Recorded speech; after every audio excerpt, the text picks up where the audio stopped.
Hey guys, Kashyap here. In this video, I'm going to talk about static type system versus dynamic type system in different programming languages. So, what is a static type system? So you've probably heard of data types, and a data type in short is just a type of data. And the most common ones are integers, strings, boolean, and floats or floating points.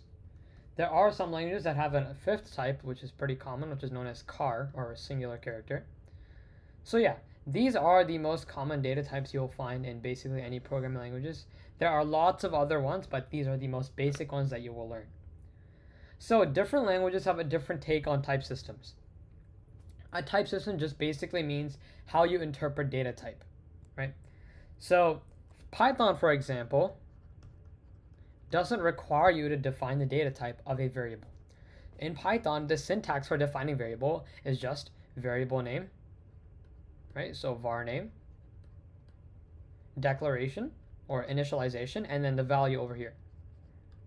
Or this is a syntax. And you notice that there is no data type here, unlike in languages like C++, where you're required to put the data type. So if I said int var name is equal to val. This is basically requiring you to define the data type of your variable. So this first version is called a dynamic type system. So this is dynamic because you can change it in real time unless it's immutable. Immutable basically just means that you cannot change it no matter what. So this is dynamic, meaning that you don't have to define the data type over here. You see that this data type is missing, unlike over here where it is included. And so that's what makes this a static type, right? Dynamically typed languages do not require you to define the data type of your variable on initialization. So it doesn't require you. So dynamic types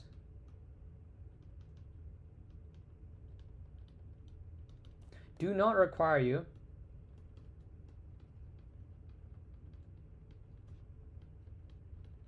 to define the data type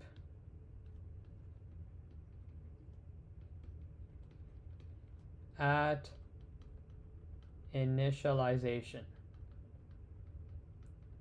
And static type is the opposite. So statically typed languages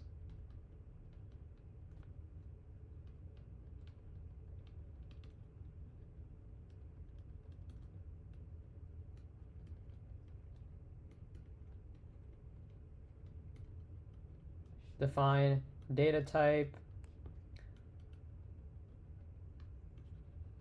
So statically typed languages such as C++ or Java, they require you to define the data type of the variable that you are initializing.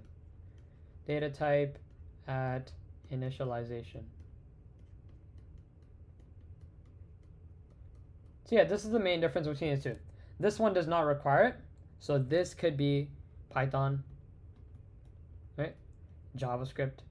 And this could be something like C++, Java. Now, a majority of languages are statically typed. Now, the reason you might want to choose statically typed languages is that even though you are required to define the data type, that in turn means that you are prone to less errors. So, if you look at it this way, let's say I was writing a piece of code where I have an array, right? I have an array. And this array has, 1, 2, 3, and then I put 3.1 accidentally, or 4.1. In Python, this would be completely acceptable.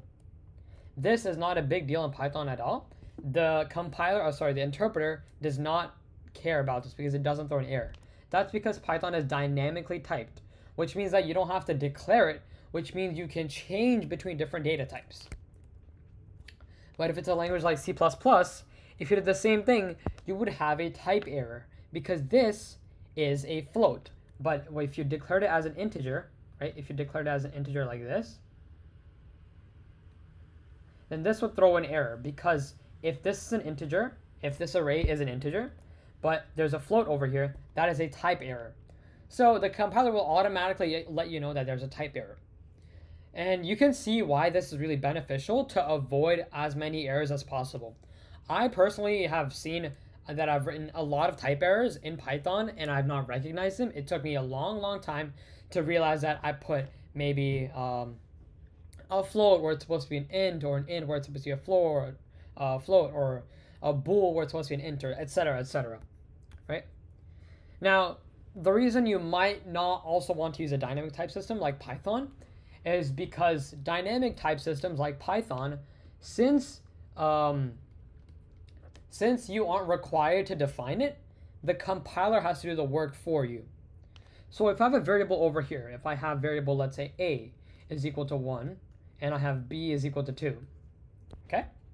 Since I'm not defining this in any point, when I run this file, the compiler has to, or interpreter, sorry, it has to physically check what data type is this, and then it has to assign a data type to this. So when the interpreter is doing its job, that's when it has to double check. Oh, is this an int?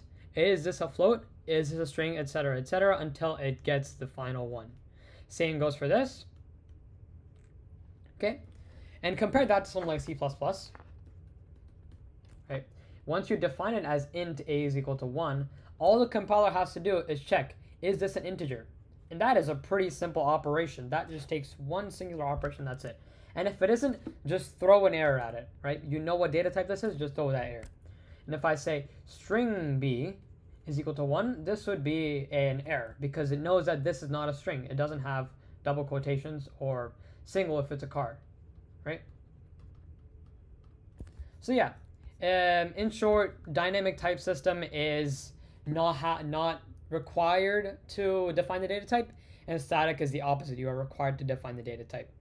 So yeah, that is statically typed languages versus dynamically typed languages. I hope you guys understood something. Thank you for watching, and I'll see you in the next one.